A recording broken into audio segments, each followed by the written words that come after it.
actually mentioned terms of both centralized exchanges and decentralized exchanges today numerous times. And I have to say, this is usually a very heated discussion, right? Because there are so many things to talk about: infrastructure, liquidity, right? So I would love to introduce our next panel, which is decentralized exchanges versus centralized exchanges. And we're going to discuss infrastructure and new trends, and this is a heated lineup, I have to say. Nikola, this is your moderator for the next panel, Nikola Stojanow, Managing Director of MCC Capital. Nikola, we saw you on stage today already. So I'm going to let you introduce your amazing panelists. Guys, please come over to stage too. I think we'll let every panelist introduce themselves in a moment when you sit down. So, please.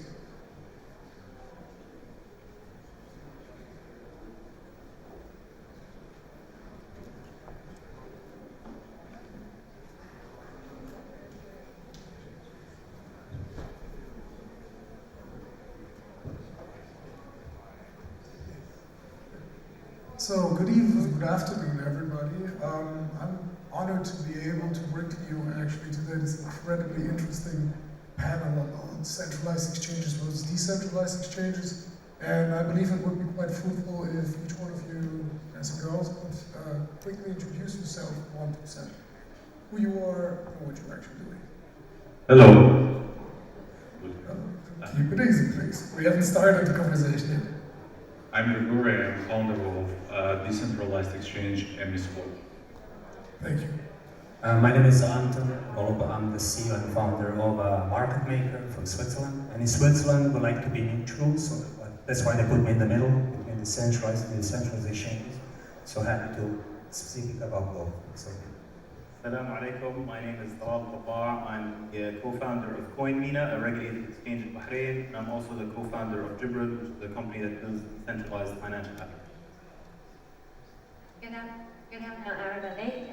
Yes, me again, Katie. I'm Katie now, the director of global key accounts, where I am in charge of the VIP and market makers on our centralized crypto exchange, Huobi Global. And Huobi Global is one of the most important subsidiaries in Huobi Group.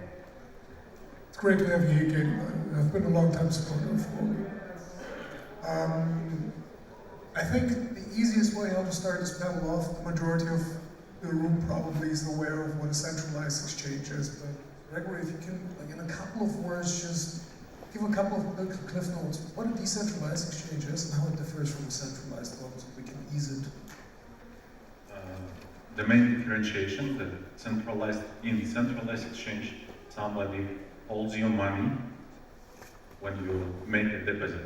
On decentralized exchange, there is somebody, there is only a smart contract. And when you do the swap, it's automatically done on the blockchain and nobody holds your money, you own your money.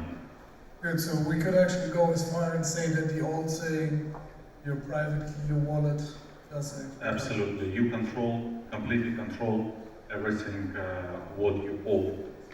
The only thing that the protocols you use, decentralized exchange, needs to be audited. So there are no vulnerabilities there. So who actually is able to audit in today's time a decentralized exchange? When we look at EmiSwap, when we look at EmiSwap, when we look at Sushi and other infrastructures, who is capable to take on such a challenge and actually audit entire decentralized and take on also that risk? Because liquidity which is being provided there, the coins that are being staked, the different wrappings, the bridges that are being built, that's a lot of responsibility. Yeah, there are three components there. First of all, there are some companies which are specialized on that. And the second one, the source code is open. So like all white or hackers can do the audit and can find the vulnerabilities. And there is a bug bounty programs. And the third one, new generations of changes, they do kind of copy-paste. So they take the safe parts of the code and like replicate, add more functionalities there. So altogether it gives more or less safe environment. Talal, you build Emirates. What are your thoughts on that? Why did you choose to go down the line that you went with the centralized rather than decentralized exchange? So, can I see a show of hands who here has actually used the decentralized exchange? And please say, okay, that's about 30. Congratulations, each one of you just accepted that you own crypto, by the way. Great. So I'll explain a short concept in a minute, and that's basically my rationale. So whenever there's a new technology, there's something called technology infrastructure inversion. When the cars first came out, they used to drive on gravel roads. Then they made them into proper asphalt. When the internet first came out, we used to use telephone lines to transmit the internet from one person to the other. And once the internet became important enough, now we switched to fiber optics and created that type of infrastructure. So today, people use their bank accounts, IBANs, credit cards, and to do that, you need to work with a centralized exchange. 10 years down the line, decentralized exchanges will be more popular than centralized exchanges. But we solve problems that are problems today, because product market fit is a very important concept, and you don't want to be building something that not many people will use. One thing that I wanted to ask you, which I was quite interested in, if I remember correctly, you set up shop in the UK, but you were regulated in Bahrain. How was the process there? Because I remember 2.5 years ago, I was one of the first people that went to Bahrain and talked to the National Bank about blockchain and everything around that in the Tower of Innovation. Forgot the name, unfortunately. Bahrain FinTech Day. Exactly. And there I was welcomed, but the resonance was that people were not ready yet, there was still a lot of conflict, and it was still too risky in order to allow Bahrain to become a hub and to start providing regulatory licenses. Licensing process took us 17 months. Congratulations. So you would have like a lot more than it takes to get a baby into this world. But basically, those 17 months included COVID, so obviously work and let's say the license requirement of banks and central banks weren't operating at capacity. But honestly, I have so much respect for the Central Bank of Bahrain because they put out a crypto framework that is very logical. And our rationale to be regulated in Bahrain is that today, for a centralized crypto exchange, you need banks to collaborate with you.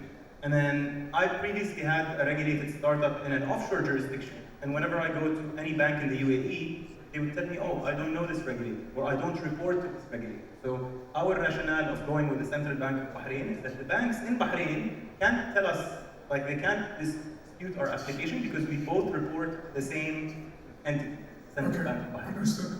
Katie, before I get to Anton, I still have a very important question for you. I mean, Huobi has been around for ages, and I've worked with a lot of your colleagues over the years, and we have gone through different cycles. Now the question is the following: how do you see now evolving of decentralized exchanges when it comes to comparing centralized exchanges? You guys have a big user base, you're globally positioned and everything, but now decentralized exchanges are upping their numbers, providing incredibly big liquidity, and becoming a serious competitor. So yeah, as working in centralized exchanges, I don't think there is it's a competitive relationship between centralized and decentralized exchanges because they are two different types for many users. Different users will need different types of trading mode to adapt their needs. Like someone choose trade on chain for the decentralized exchanges, and someone like custodian type. So, in my opinion, there will be coexist currently and in the near future. Okay, Anton? So, You have been literally between both chairs. I mean, you work with centralized exchanges, with decentralized exchanges, and before I actually asked Grigory to answer to what Katie just said, what's your current experience like? What functions better? What is easier to integrate? Where do you see the trends go to? How does liquidity as a market maker function between DEXs and CEXs? so first also to speak on a neutral term, to say actually, if you look at centralized and decentralized exchanges, it is true, all the action is actually happening on centralized exchanges at the moment. And if you look at the volume numbers, Still, I mean, Huobi is the second or the first largest exchange on the planet. That's where the action is and is going to happen in the future. But now if we take a look what's going to happen in the future, then I have to turn to Greg. Because decentralized exchanges are the future, because that's where the innovation will happen. And speaking from a Swiss perspective, it's like I respect regulation a lot, but regulation is very constraining. It tells you how you need to do things, and then you can onboard large amounts of clients and grow very fast. But then you cannot innovate a lot. You cannot be very free. So I think the freedom will actually happen in decentralized space, what Greg is, but I don't want to say that you are going to be the winner tomorrow. It's going to be a long process. I'm a big believer in decentralization, like you are. We spoke about this before. So I think over time, just like you said, it will all become decentralized, but it's not going to happen tomorrow. So this is kind of from a high-level perspective. Now, as somebody who uses all those exchanges, as a market maker, as a professional trading company, centralized exchanges have their act together. You're professional, you're a lot better. I can actually call a support team, or my chief of trading can call the support team and get it from Huobi and CoinMENA, and we can solve problems. It doesn't still exist in the decentralized environment for many different reasons, but that's fine. We're going to progress and we're going to end up there. And kind of talking about liquidity, I think the big innovation of the decentralized world was actually crowdfunding liquidity. Because when you're a market maker, you have to have capital from somewhere, and it's usually professional or institutional investors. They give us capital to market maker. But the decentralized exchanges, or AMMs, automated market maker, what Greg is doing, they had this big vision, and they were very clever and said, how about we crowdfund or crowdsource liquidity, and that's then how it's market making. So I like both. We're Swiss, so we like to play with everyone. But I'm kind of like a big believer, and this is my that we all become decentralized. So. You mentioned a couple of times DEXs now in combination with decentralized exchanges. Why did you build a DEX?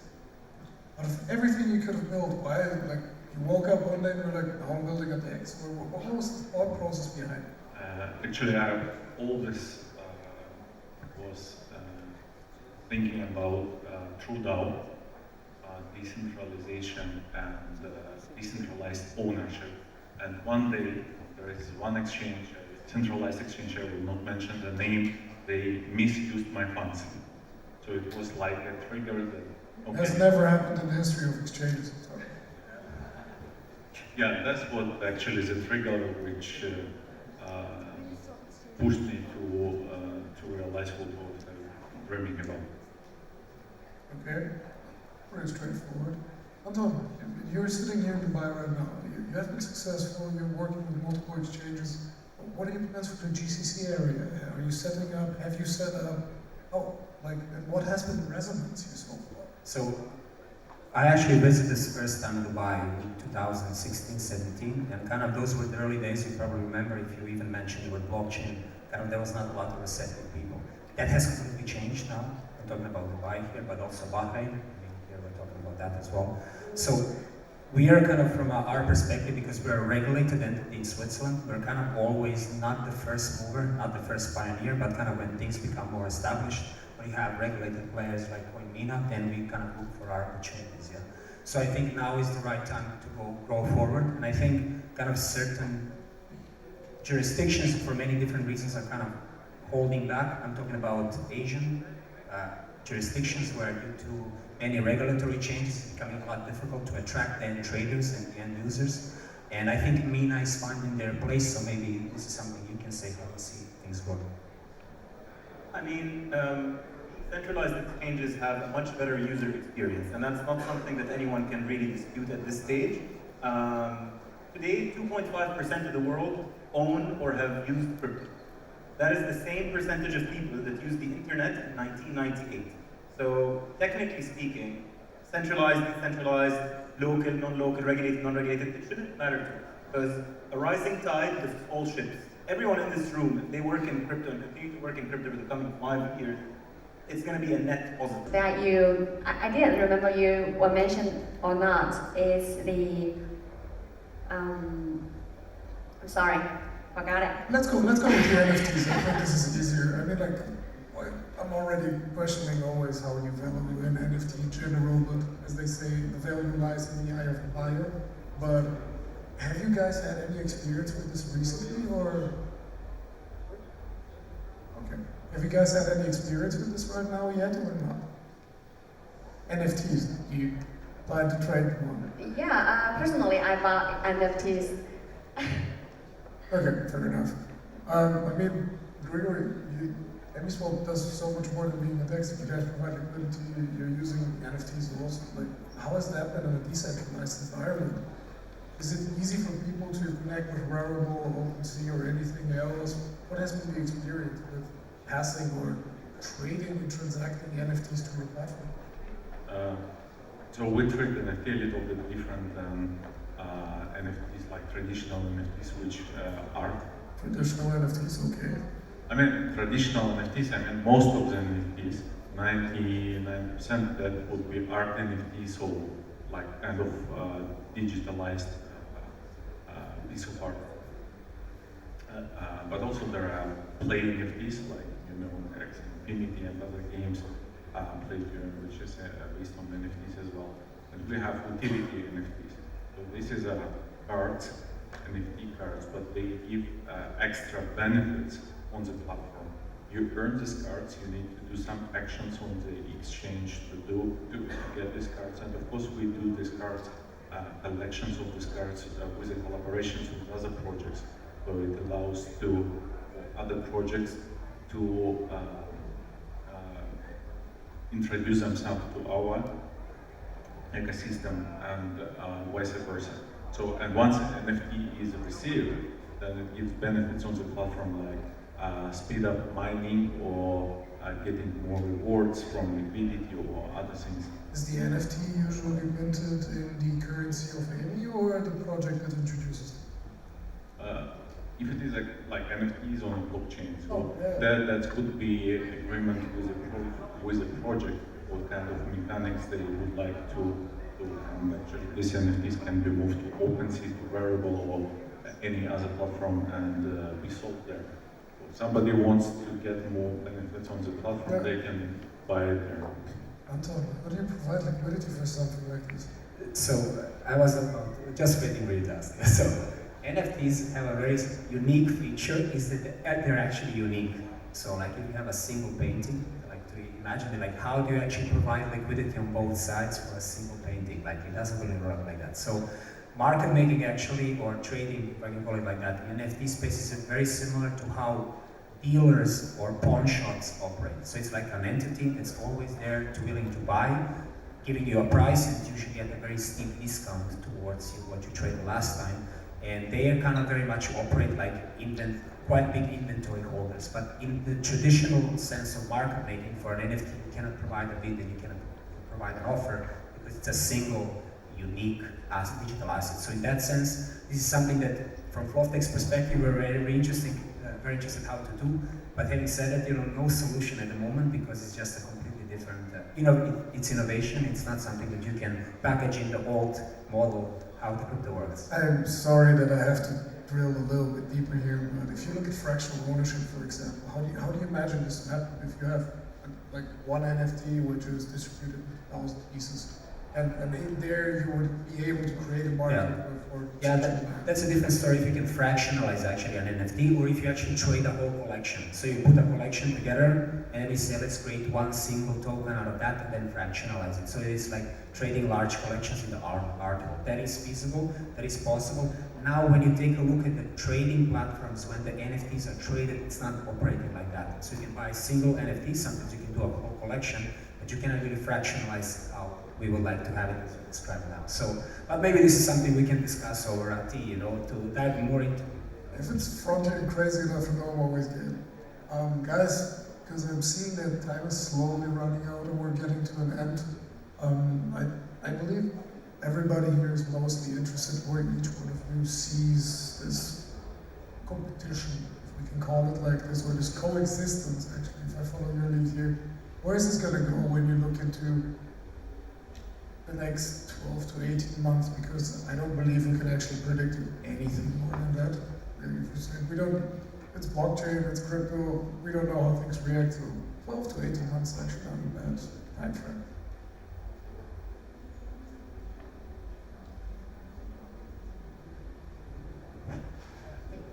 Talal?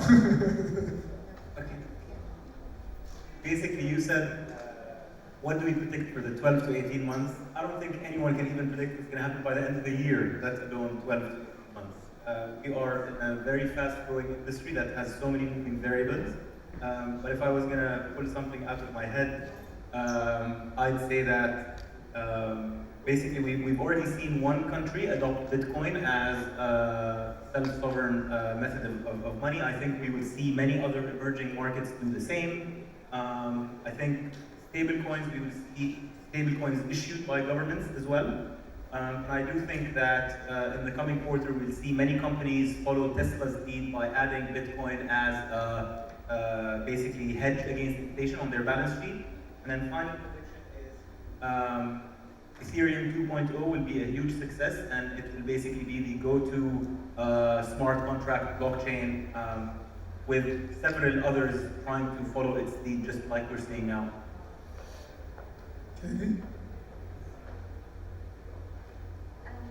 Actually, my opinion is the same like Talal's. So, that's all. Are you guys, would you like, when we're looking, I have to ask one more question here because that was quite interesting. Were you willing to actually then accept some kind of centralized, like governmental bank minted coin or on the exchange or? I speak about myself and not about my company. I'm not. Yeah, yourself, obviously. Yeah, myself and not the company. Maybe the company does something that's own best interest, even if it goes against my opinion. But I personally think that government-issued digital money is actually quite dystopic. I do think that the public sector should not be in charge of money. I actually believe that in the coming 20 years, we will see the separation of state and money, just like we saw the separation of state and church, and at the risk of that being somewhat of a controversial statement, I did qualify it. Thank you very much, Phil. Anton? So I really think there's going to be a tug of war, quite a big difference in opinion how the blockchain technology is going to be utilized going forward. If you go to Europe, if you go to US, the regulators really have a hard time, the retail, in any way interacting with digital assets and cryptocurrencies. They're really afraid of that because they have experience in the financial markets that kind of usually the retail has a difficult time when markets obviously move down. But the other side, I think the most exciting jurisdiction country in the next 18 months is going to be China, despite what the government is saying. I think in the next 18 months they're going to roll out a full-on infrastructure on the blockchain. We're all going to be surprised how did that happen so fast, because I think that there's a lot of talk happening out there, but I think every country, every person, and all of us here just see the immense potential that the blockchain technology can bring, and I would kind of vote, hey, 18 months is a lot, so that's more like 18 years in the crypto world. So 18 months ahead, I would say China is going to do amazing things, actually. Okay, Grigory, you have the last word. I think DeFi will be growing. This is decentralized money. Gains on blockchain and Play to earn. Play to earn will be growing a lot. So this is already separated growth from the government money. It will exist and grow. Centralized exchanges will be trying to catch up. They will be trying to integrate DeFi instruments into their web interfaces, maybe integrate DEXs into their interfaces, because finally they will be converted to decentralized exchanges. What's your prediction, Nikola, please? I'm asking the questions here, my friend, not you. The panelists are asking you. Well, Honestly, for me, I believe that both parties are going to coexist because I do not believe that one can work without the other. So my effort has gone into providing support, help, and guidance to both sides because I think we're going towards the same goal. And I'd rather do this together with everyone rather than separate. I think we can actually close it here, guys. Thank you very much. Please a round of applause.